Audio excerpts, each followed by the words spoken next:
இந்த group 1 group 2 exam அந்த வரிசையில் இருப்பாங்க. குரூப் 8 வரைக்கும் இருக்குது பாருங்கள். அந்த வரிசையில் வந்து ஏகப்பட்ட அரசு வேலைகள் வந்து நிறைய இருக்குதுங்க.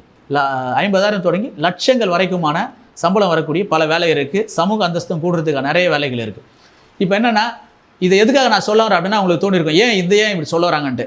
நம்ம வந்து இந்த விஏஓ எக்ஸாம்னு சொல்லிட்டு போடுவாங்க. கடைசியாக வந்து குரூப் 4 எக்ஸாம் நடக்கும். Group 4 VAO exam.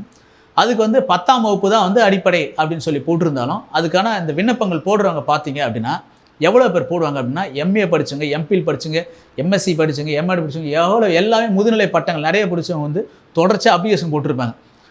இந்த மாதிரி கடைசியாக வந்து ஏதோ ஒரு அரசு வேலை வேணும் அப்படின்றதுக்கு இவ்வளோ போட்டி இருக்கும்போது ஏன் அரசு வேலைக்கு வந்து இந்த படிக்கக்கூடிய நபர்கள் வந்து முதல்லேருந்தே வந்து தயாராகிறதில்ல? அவங்களுக்கு சரியான அறிவுரைகள் சொல்லப்படுறதில்ல.